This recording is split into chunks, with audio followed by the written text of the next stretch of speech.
Eli Turner stood in front of the mirror in his quarters, pulling at the collar of his formal Navy uniform. It felt tight, stiff, and nothing like the clothes he usually wore while working in engineering. But today was different. Today, humanity was stepping onto the homeworld of the Aristeans for the very first time. He took a slow breath. 6 years of working on interstellar missions had taught him one thing. First impressions decide everything. On the table beside him sat a small silver object. A compact hollow projector, no bigger than his palm. Inside it was his gift for the Aristean royal family, a carefully prepared hologram of Earth's long journey from fire to starflight. He had spent weeks building it, choosing every image with care. Ready? Commander Jace Rowan leaned against the doorway with his usual relaxed grin. He was Eli's closest friend on the ship and the kind of pilot who could make anyone feel calm. As ready as I'll ever be, Eli said. Relax. You always do well at these things. Eli tried to smile, but his stomach felt tight. The Aristeans were ancient, far older and far more advanced than humanity. Their ships crossed light years and days. Their cities floated in the sky. Their voices shaped energy itself. If this meeting went well, Earth would gain alliances that could change its future forever. The shuttle ride down to the planet was smooth and silent. Next to Eli sat Captain Mira Holt, the strict but fair commander of the starship Aurora Reach. Unlike Jace, she wasn't smiling. Remember, she said, eyes fixed on her tablet. The Aristeans value ritual and dignity. Let them speak first. Follow their lead. Keep calm no matter what happens. Yes, Captain. The shuttle descended through clouds glowing with soft violet light. Below them, floating platforms and crystal towers shimmered like something out of a dream. Eli had seen many alien worlds, but nothing this breathtaking. They landed near a towering palace that looked as if it had been carved from living starlight. Rows of Aristeans stood on each side of a long silver path, tall, graceful beings with pale skin and shimmering robes that changed color with every step. At the end of the path stood a young woman wearing a floating crown of light. Princess Sora Aristi, 19 years old, heir to the throne. Her expression was calm, unreadable, almost bored. Captain Holt stepped forward first. Eli followed 2 steps behind, just as protocol demanded. Welcome to Aristi, the princess said in a smooth, echoing voice. We greet Earth as potential partners. Thank you, Your Highness, Captain Holt replied. The princess's gaze drifted to Eli. And who is this human? This is Eli Turner, the captain said. He has prepared a gift for your family. Eli stepped forward and activated the hollow projector. Light filled the air, ancient humans making tools, building cities, creating art, launching rockets, reaching the stars. This is our story, Eli said softly. Humanity's long path. We wanted to share it with you. He hoped for curiosity, respect, even mild interest. Instead, Princess Sora laughed. A sharp, mocking laugh that echoed across the courtyard. Oh, how adorable, she said loudly. Your species celebrates fire and metal toys. How wonderfully primitive. The Aristean court laughed with her. The sound felt like knives. Eli stood still, face calm, heart burning. She stepped closer to the hollow. Do you humans truly believe these tiny achievements matter? We were shaping energy when your kind still hid from predators. More laughter. Captain Holt's jaw tightened. Eli slowly reached out and switched off the projector. The silence was sudden and heavy. Thank you for your time, Your Highness, he said quietly. I apologize for wasting it with our primitive offerings. He turned to the captain. With your permission, I'd like to return to the ship. Everyone froze. Even Princess Sora looked stunned. You're walking away? She asked. From me? Yes, Eli said simply. Respect must go both ways. If we have none here, then there is nothing to discuss. And with calm, steady steps, Eli Turner walked away from a princess and toward the beginning of something far greater than he knew. Eli Turner sat silently inside the shuttle as the doors closed behind him. His heartbeat thundered in his ears, but his face remained calm. He kept replaying the moment in his head, the princess laughing, the court mocking him, and the sudden certainty that had pushed him to walk away. He had probably destroyed months of preparation, maybe even Earth's entire diplomatic chance. But for the first time that day, he could breathe. Pilot Kira Sloan glanced back from the controls, her eyes wide. Sir, are you okay? No, Eli said honestly. But I did what I had to do. Outside the shuttle window, the silver palace shrank as they lifted off. Princess Sora stood frozen, watching the shuttle rise. The entire court swirled in confused whispers. Even from the air, the shock was visible. A 19-year-old alien princess had just been walked away from by a human, in front of her whole world. Captain Holt and Commander Jace remained behind on the platform, trying to salvage the moment. Eli didn't envy them. The shuttle reached orbit and docked with the Aurora Reach. The moment Eli stepped out, crew members stared at him like he was carrying a live bomb. Whispers followed him down the hall. That's him, the human who walked away from royalty. Is he insane or brave? Eli went straight to his quarters without speaking to anyone. He sat on the edge of his bed and stared at the silent hollow projector in his hands. He had imagined this day to be one of pride. Instead, he felt like someone standing on the edge of a cliff, waiting to fall. The intercom chimed. "Turner, report to the communications room." Immediately, Captain Holt's voice. Sharp. Controlled. Eli swallowed hard. Here it is. The fallout. The communications room was dim, lit by the glow of a large screen. Captain Holt stood rigid with her arms crossed. Jace stood near the wall, trying to offer Eli a reassuring look, but clearly worried. The screen flickered on. 4 high-ranking officials appeared. Earth's diplomatic command. Their faces were carved from stone. Eli Turner, Admiral Varen said, skipping greetings. You will explain your actions. Eli stood tall. Your admirals, Princess Sora, mocked humanity. She mocked our entire history, our achievements, our identity. Continuing negotiations after that would have shown weakness. Diplomacy often requires patience, another official said coldly. It requires enduring insult for long-term gains. With respect, Eli answered, there is a difference between patience and humiliation. You jeopardized our chances with a species far superior to us, the Admiral snapped. Do you understand the economic and political impact? Yes, but I believe the long-term cost of accepting disrespect would be greater. Silence. Tense. Heavy. Captain Holt finally spoke. His action was against protocol, but the princess's behavior was deliberately provocative. She insulted not just Turner, but Earth. The officials whispered among themselves. Then the Admiral returned. Turner, you are being reassigned. Effective immediately. You are removed from all negotiations involving the Aristeans. Earth will consider issuing a formal apology. Jace muttered under his breath. Unbelievable. Eli kept his voice level. I won't apologize for having self-respect. We're not asking you to, the Admiral said. But actions have consequences. The call ended. The room fell quiet. Captain Holt approached him, tiredness in her eyes. You acted on principle. But the price will be heavy, Eli. He nodded. I know. Later, alone in the hallway, Jace walked beside him. You know, Jace said softly. The galaxy is talking about you. What? It's all over coalition networks. Forums, news channels, every species is debating the human who walked away.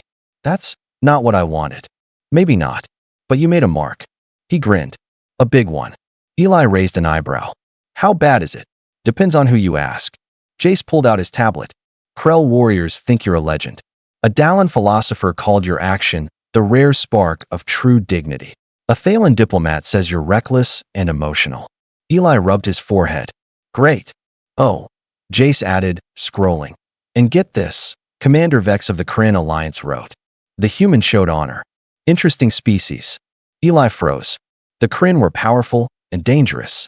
Their interest was rarely good. Before he could respond, Jace tapped the screen again. And one more thing. A new message appeared. Sent from Aristide. Not from government channels. Not from the princess. From Elder Ravia, senior advisor to Princess Sora. Eli opened it.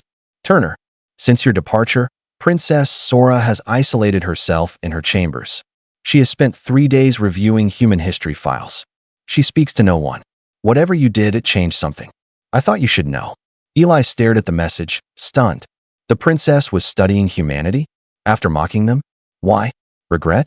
Curiosity? Shame? Whatever the reason, one thing was certain. Eli Turner's quiet walk away had sent a shockwave through a galaxy that had never taken humanity seriously. And this was only the beginning point. 3 days passed on the Aurora Reach, each one stranger than the last. Eli Turner tried to stay busy, fixing engine sensors, reviewing research logs, pretending his walkaway moment wasn't still exploding across half the galaxy. But no matter where he went, people stared. Some with awe, some with confusion, some with fear that his bold act would bring consequences. Even the captain acted differently. Captain Holt didn't yell. She didn't scold. Instead, she watched him with the tired eyes of someone who understood both the cost and courage of what he had done. Eli didn't know what bothered him more, the silence or the attention. The Aurora Reach continued its patrol route, staying on standby until Earth's leadership decided what to do next. For Eli, the days felt unnervingly calm, like the pause before a storm. Then everything changed with a single alert. Beep. Priority message for Eli Turner. Source: Coalition Broadcast Network. Eli frowned and accepted the feed on his desk console. The screen filled with a news panel showing 3 different species arguing heatedly. The headline read, "Debate erupts over human who snubbed Aristean royalty." Eli's stomach dropped. The first speaker, a Krell merchant, thumped his stone-like fist. The human showed spine. The Aristeans have needed humbling for centuries. The second speaker, a Thalen ambassador, flicked her wings irritably. This behavior threatens coalition stability. Humans must learn restraint. A third, a delicate Lauren scholar, spoke softly. Respect should be mutual. The young human was right to refuse abuse. Eli slammed the console off. He didn't want to be a symbol. He didn't want to be a debate topic. He just wanted respect. A soft knock came at his door. Jay stepped inside, waving a datapad. "You're trending." "I noticed," Eli muttered. "No, I mean really trending." Jay sat down. "Some species think you saved humanity's honor. Others think you sparked a diplomatic storm." Eli rubbed his face. "Fantastic. But that's not all," Jace added. "Look at this." He opened a message marked personal. It was from the Dendari colony, a small, struggling world known for its fragile crops and minimal technology. "We request assistance from Earth. If possible, we would like Eli Turner to visit. We admired his dignity and believe he understands cooperation." Eli blinked. "They want me? Why me?" "Because," Jace said, "you treated an ancient empire like a species equal to humanity, and then you walked away when they mocked us." Eli didn't know how to respond. But before he could think, the intercom chimed. "Turner, report to the bridge." His heart tightened. Was this it? Another punishment? He hurried to the bridge.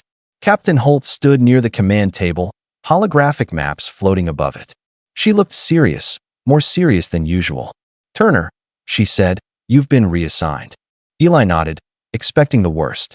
But then Holt added, "To a lead role." Eli blinked. "What?" "The Dendari colony specifically requested your help," Holt explained. "They're facing a major agricultural failure. The coalition offered aid, but with heavy conditions. They don't want that. They want someone who treats them as equals. Someone who treats them as partners, not inferiors, not burdens."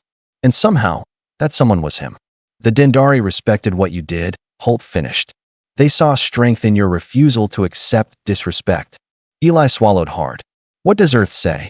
"The leadership is conflicted." Holt folded her arms. "You're politically inconvenient right now, Turner, but you're also suddenly valuable. They can't punish you without looking petty. And they can't praise you without angering the Aristeans. So what are they doing?" "They're doing what politicians always do," she said with a dry smile. "They're sending you far away until things calm down." Eli breathed out slowly. Jace leaned close. "Hey, it's better than being locked out of an airlock." A tiny laugh escaped Eli despite everything. But then Holt's expression changed, softening, just slightly. "For what it's worth," she said quietly, "what you did took courage. Not many would have done the same." Eli wasn't sure how to answer, so he simply nodded. "Prepare for departure," Holt said. "You leave within the hour." As Eli gathered his gear, another message pinged onto his console. This one made him freeze. From Elder Ravia, advisor to Princess Sora. Subject: regarding the princess. Turner, the princess has withdrawn from public duties. She has spent 3 days studying Earth's history. She refuses to meet anyone. Something in her changed. Your actions have left a mark deeper than you know. Eli stared at the message, shock creeping through him. He had walked away from her. He had embarrassed her. He expected anger. Maybe hatred. He never expected introspection. He never expected her to search for humanity's story again. Alone. Quietly. trying to understand.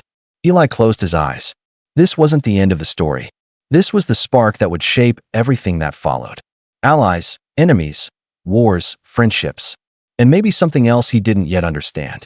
He picked up his bag, stepped into the shuttle, and whispered to himself, "Let's see where this road goes." The shuttle ride to the Dendari colony took 6 hours. 6 quiet hours. Eli Turner sat alone, watching the stars slide past like silver dust. He tried to focus on the mission ahead, but his thoughts kept drifting back to one thing. Princess Sora. Her face when he walked away. Her silence in the aftermath. Her advisor's message saying she had shut herself in her chambers, studying human history. Why? Why would someone raised to believe in superiority suddenly start questioning everything? Eli shook the thoughts away. He had a job now, and people who needed him far more urgently. The shuttle descended through a thin lavender atmosphere, and the colony appeared below, small farms stretching across uneven land, dotted with simple homes and broken irrigation channels. The place looked worn down, like it had been fighting a losing battle for years. When Eli stepped out, a group of short, slender Dendari approached. Their skin had soft leaf-like patterns, and their eyes were large, kind, and full of worry. One of them stepped forward. "I am Senna," she said in a musical voice. "Welcome, human Eli. Thank you for coming." Eli bowed his head. "Thank you for having me. Tell me what's happening." Senna led him through dusty fields where wilted crops drooped under the weak sun. "Our soil is sick," she explained. "We use old methods. We do not have advanced machines." The coalition offered help, but with conditions that would bind us to their rules and debts. "You didn't want to be controlled," Eli said softly. Senna nodded. "You walked away from disrespect. We admired that. So we hoped maybe you would treat us with the same honor." Eli took a deep breath. "No promises, but I'll do everything I can." He started immediately. Eli spent hours kneeling in the dirt, scooping soil samples, testing moisture levels, and checking their irrigation system. The Dendari followed closely, surprised that he didn't act like an outsider or superior. He asked questions. He listened. He learned. This wasn't glamorous work. No fancy diplomacy. Just sweat, soil, and real conversation. And strangely, Eli felt more at peace here than anywhere else since the palace incident. A young Dendari named Kale, barely 14, watched him with wide eyes. "You really get your hands dirty," Kale said. "No other species does that." Eli chuckled. "On Earth, we say real solutions start in the dirt." "Is that why you walked away from the princess?" the boy asked innocently. Eli froze. Senna turned sharply. "Kale, no, it's okay," Eli said gently. He leaned back on his heels. "I walked away because respect matters. If someone treats you like you have no worth, you shouldn't stay and smile." The boy nodded slowly. "I think our people understand that too." 3 days passed, and in those days, things began to change. Eli created a hybrid irrigation system using Dendari tools and human designs. He taught them how to rotate their crops, how to restore nutrients in the soil, and how to record long-term data. The fields began to look hopeful again. Word spread fast. Within days, other villages sent messages. "Can the human help us too? We heard he listens. We trust him." Eli didn't expect gratitude. He didn't expect admiration. But the Dendari saw something in him that few advanced species ever showed. Partnership, not superiority. Senna approached him one evening as the sun set, bathing the fields in gold. "Eli," she said softly, "you have done more in 3 days than the coalition did in 5 years." "I'm just helping where I can," he replied. "No," she insisted, "you are doing something rare. You give us pride, not debt." Eli looked out over the glowing fields and felt an unexpected warmth in his chest. Maybe walking away from the princess was the best thing he had ever done. It had brought him here, to real people who truly needed help. But peace never lasts long. The calm was shattered when Ben's voice burst through Eli's comm device. "Eli, it's urgent. You need to return to the shuttle. Now." Eli sprinted across the fields. Ben was waiting, breathless. "What's wrong?" Eli demanded. Ben handed him a datapad. "Coalition alert," he said. "The Kryn Alliance is attacking supply convoys. They've hit 3 routes in 2 days." Eli's heart dropped. "The Kryn," he repeated. "The same ones who praised me?"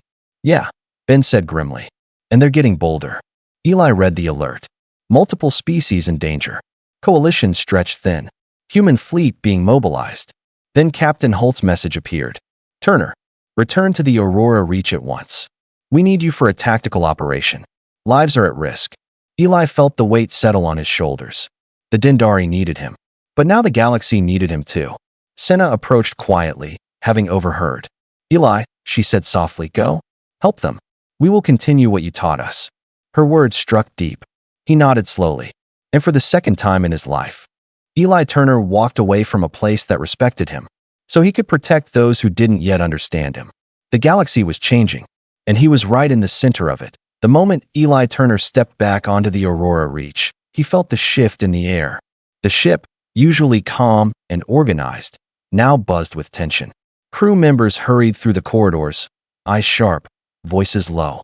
Red indicators flashed along the walls, war mode. Ben rushed beside him. They briefed us while you were in transit, he said. It's bad. Really bad. Eli didn't slow his steps. What's the situation? The Kryn aren't holding territory, Ben explained. They're hitting supply convoys, medical carriers, food routes, anything that keeps the coalition stable. Eli understood instantly. That's not an invasion. That's a strangulation. Ben nodded. That's exactly what the captain said. Inside the command room, Captain Holt stood over a glowing holographic map of the sector. Lines of red showed destroyed routes. Orange markers blinked where ships had gone missing. Her voice was steady but tense. The Kryn Alliance has launched coordinated attacks. They're moving fast. Unpredictable. They vanish before coalition forces can even track them. Eli stepped forward. Do we know why they're doing this? Power, Holt said. They want fear. Chaos. Doubt. If the coalition looks weak, smaller species may abandon it. Divide and conquer, Eli whispered. Yes, Holt replied. And they're succeeding. She turned to him fully. Turner, I'm putting you on tactical planning. Your experience with adaptive strategy and cross-species coordination is now unexpectedly valuable. Eli blinked. Me? But I'm not a soldier. No, Holt said. But you think like one who has fought uphill battles all his life. And right now, that's what we need. Hours passed as Eli studied Kryn attack patterns. They were smart, fast, completely unpredictable. Coalition ships were too large, too slow, too stuck in their traditions. Every species wanted to lead with its own style. The Aristeans with precision, the Krell with brute force, the Thalen with tight formations, the humans with flexibility. It was chaos pretending to be strategy. During a multi-ship meeting, a Thalen officer snapped. Human Turner, your species has no experience in large-scale galactic warfare. Eli answered calmly. You're right. We don't. But we do know how to survive impossible odds. Our history is full of smaller forces beating bigger ones by adapting faster. A Krell war leader leaned forward, intrigued. Speak, human. Eli pointed to the map. The Kryn hit and run because they know you'll respond slowly. So we don't respond their way. We change the rules. How? The Aristean commander demanded. By turning ourselves into something the Kryn can't predict, Eli said. We break our fleets into smaller, faster groups. Humans and Thalen as scouts. Aristeans as long-range anchors. Krell ships as shock responders. You want us to mix fleets? The commander said, stunned. Yes. The Kryn expect us to act separately. We won't. Silence filled the channel. Then the Krell war leader rumbled. I like the humans' fire. Let us try this. The Aristeans hesitated, but finally nodded. Reluctantly, Captain Holt exhaled slowly. Turner, you just convinced 4 species to take orders from each other. I hope you know what you're doing. So do I, Eli murmured. The first real test came less than 24 hours later. A large convoy carrying food and medicine to weaken outer colonies sent a distress signal. Kryn attackers incoming. Shields failing.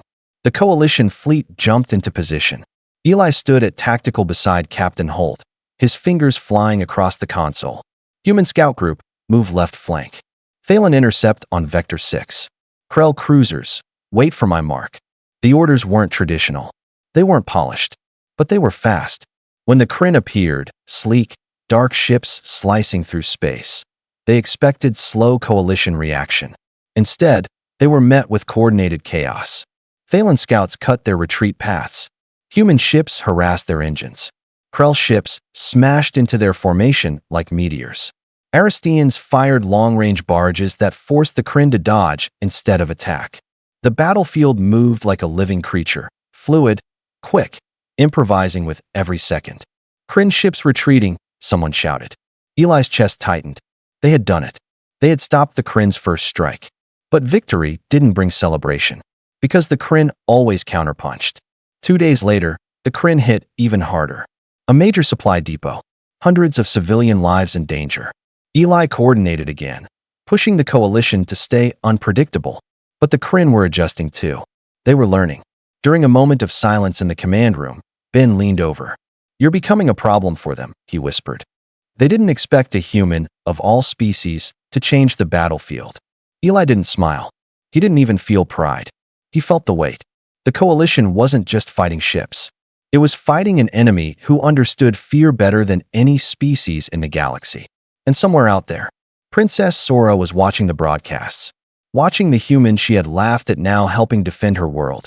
Eli didn't understand why that thought mattered to him, but it did, more than he wanted to admit. The Aurora Reach drifted through the silent dark after the second battle. Crew members worked quietly, patching damaged hull plates and recalibrating weapons. The ship felt tired, alive, but exhausted. Eli Turner stood at the observation window, watching faint trails of debris float by. He wasn't thinking about glory. He wasn't thinking about the praise some species were sending to humanity. He was thinking about the pattern in the Kryn attacks. It felt deliberate.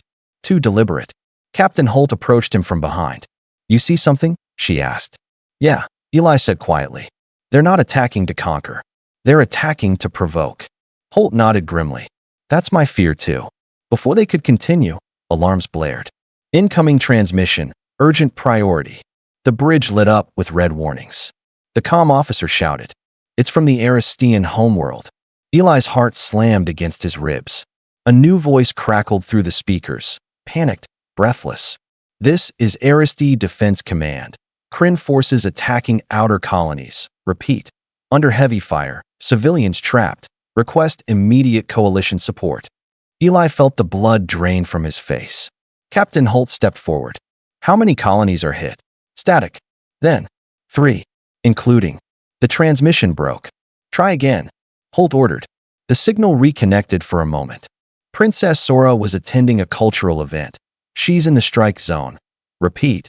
The princess is planetside, under attack." The line died completely. Eli didn't move for 3 full seconds. Then he whispered, "Sora." The Aurora Reach leapt into emergency FTL. The crew rushed through the ship. Weapons charged. Shields powered up. Every station manned. Ben grabbed Eli by the shoulder. "You okay?" "Not really," Eli admitted. "She's in danger, and we're the closest ship." "You think she'll be happy to see you?" Ben asked softly. "This isn't about that," Eli said.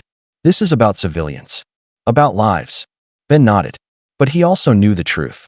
Eli couldn't shake the image of the princess standing frozen on that palace platform, and how her expression had changed when he turned away from her. Now she was facing real danger, real fear, and part of Eli felt responsible. When the Aurora Reach dropped out of FTL, chaos filled the void. 3 massive Kryn cruisers surrounded the Aristean colony world. Fires burned across the surface. Evacuation shuttles rose like sparks from a dying flame. The Kryn wanted to send a message. The Aristeans cannot protect their own. Captain Holt gripped the railing. "We can't win a direct battle." "We don't have to," Eli said. "We just need to buy them time." Holt nodded sharply. "Battle stations. All hands prepare for evasive maneuvers." The human ship dove straight toward the Kryn lines, firing at weak points, not to destroy, but to disrupt. Shockwaves rippled through space as the Aurora Reach danced through enemy fire, faster and more unpredictable than anything the Kryn expected. "Eli," Ben shouted, "we've got a fighter wing approaching. Bring shields to forward arc. Use the starboard cannons. Make them chase us." The ship twisted through explosions, engines screaming. It worked. Kryn fighters broke off from attacking civilians and focused on the humans instead. But then, a hidden Kryn squadron burst from behind the moon. The ambush hit like a hammer. The Aurora Reach lurched violently. Alarms blared. Hull plates buckled. Sparks burst from the ceiling. "We're trapped." Greg, the tactical officer, yelled. "They're cutting off our escape. Engines losing power," shouted another. Eli stared at the display. They were surrounded. Outgunned. Too slow to escape. This might be it, Ben whispered. Captain Holt set her jaw. If we fall protecting civilians. But before the Kryn could fire the killing shot, a streak of brilliant silver light cut across the battlefield. A small, extremely fast Aristean ship crashed into the Kryn formation, firing precision bursts that shattered fighters in seconds. Its shields glowed with dazzling energy, absorbing hit after hit. Identify that ship, Holt barked. The comm officer's eyes widened. It's an Aristean royal escort craft. The pilot is. A familiar voice echoed through the bridge. Aurora Reach, hold position. I will cover your retreat. It was her. Princess Sora. Eli felt his chest tighten. The princess's ship, the Starlance, moved like a living comet. She flew with impossible grace, slicing through Kryn formations, breaking the ambush apart alone. In 2 minutes, half the attackers were destroyed. The others scattered in panic. Then Sora's voice came again, steady and fierce. Follow me. I'll shield you until reinforcements arrive.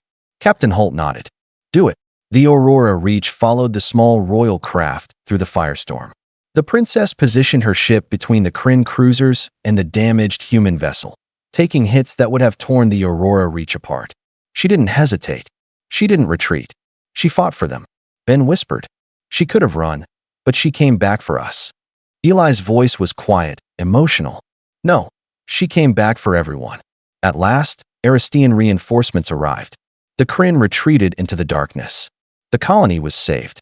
When the Aurora Reach docked at a nearby medical station, Eli barely had time to breathe before an Aristean guard approached him. Human Turner, the guard said. The princess requests your presence. She refuses medical treatment until she speaks with you. Eli froze. She's hurt. Minor injuries. But she insisted you come. Eli's heart pounded as he walked through the pristine corridors. What would she say? What would he say? He stepped into the medical bay and saw Princess Sora sitting on a bed, royal robes torn, blood, blue and shimmering, trickling down her arm. She looked up. Her voice was soft, but every word hit with the weight of truth. Eli Turner, I need to thank you. You came to help my people when you had every reason to walk away forever. Eli stepped closer, breath caught in his chest. You needed help, he said quietly. And I don't turn away from people in danger. Not even those who hurt me. Sora lowered her eyes. And that, she whispered, is why I was wrong about humans. Her voice shook. I want to change. I want to learn. And I want your forgiveness. Eli stared at her. A princess. A proud, arrogant princess. Willing to admit she was wrong. Slowly he nodded. Sora, you already earned it. The Coalition Council chamber was the largest room Eli Turner had ever stepped into. Rows of platforms floated in layered circles, each holding representatives from dozens of species. Their voices filled the air like waves, arguments, fear, pride, warnings. Everyone had gathered because the Kryn attacks had escalated. Entire sectors were trembling. The galaxy needed answers. And somehow, Eli Turner, a human engineer who once simply wanted to give a hologram gift, now stood at the center of it all. Captain Holt whispered to him as they walked down the aisle. Speak only when asked. And remember, you're here because you earned respect. Eli nodded, but his hands felt cold. The room fell silent as Elder Varos, an ancient Thalen with wings like stained glass, rose to address the chamber. This emergency meeting begins. We face a crisis that threatens all worlds. Let us hear proposals. The Krell war chief demanded brute retaliation. The Thalen ambassadors begged for defensive withdrawal. The Aristeans argued for protecting their royal worlds first. Nothing made sense. Every species argued only for itself. Then the doors opened, and silence rolled across the chamber like a shockwave. Princess Sora entered. Her injuries were healed, but faint scars still marked her forehead and shoulder. She walked calmly, with a new dignity, no arrogance, no superiority. The crown of energy above her head glowed softly, but she seemed smaller and more human than Eli had ever seen her. The council watched as she stepped forward. I wish to speak, she said. Permission was granted. She turned, not to her own people first, but to the entire room. A few cycles ago, she began, I insulted a human. I mocked his species. I mocked their history. I believed we were superior. But that belief almost cost us our world. Murmurs spread through the chamber. Sora lifted her head. When the Kryn attacked my colony, the Aurora Reach came to help us first. A human ship. A ship belonging to the species I laughed at. She looked straight at Eli. Her voice softened. Eli Turner stood against humiliation, but he did not let that stop him from helping those who hurt him. That is strength most of us have forgotten. Eli's throat tightened. Sora turned back to the council. We cannot face the Kryn as separate nations. We must become one force. Not through dominance. Not through tradition. But through cooperation. She gestured to Eli. And the human who walked away from me is the reason I believe such unity is possible. The council burst into debate, louder than ever. Humans leading us? A unified command? Impossible.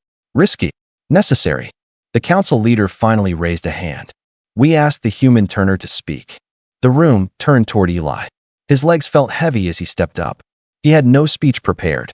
No script. Just his truth. Thank you. Eli began quietly. I'm not a diplomat. I'm not a warrior. I'm just someone who wants people to treat each other with respect. He took a breath. The Kryn are winning because they adapt. Because they change their tactics. Because they strike where we refuse to work together. Dozens of alien eyes watched him. Some judging. Some hopeful. If we stay divided, Eli continued, the Kryn will crush us one civilization at a time.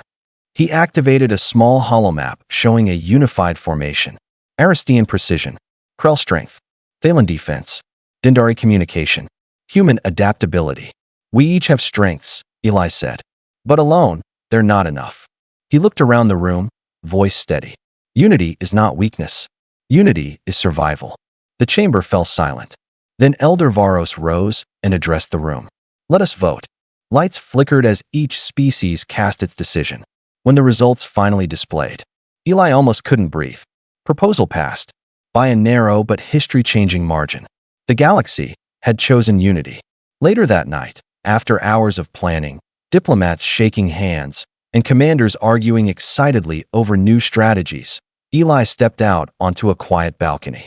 The city lights of Aristide shimmered below like a sea of stars. He didn't realize someone had joined him until he heard her voice. Eli. Princess Sora stood beside him, the wind brushing her silver hair. She looked calmer than before, more open, more human in spirit. Thank you, she said. For everything. Eli shook his head. I didn't do this alone. No, she agreed. But you started it. There was silence for a moment. Then Sora spoke softly. When you walked away from me, it felt like being struck. I had never met someone who refused my authority. It forced me to see myself clearly for the first time. Eli looked at her, eyes gentle. People can change, Sora. You showed that. She smiled, small, sincere. I want to keep learning, she said. About humans, about respect, about unity. Would you help me? Eli returned her smile. Yeah, I'd like that. She extended her hand. A new partnership then. He took it. Together, they looked out at the stars. Stars now guarded by mixed fleets. Ships of many species. Moving with shared purpose. All because one human refused to accept disrespect. And one princess was brave enough to grow. A small choice had created a ripple. And that ripple became a wave. That changed a galaxy.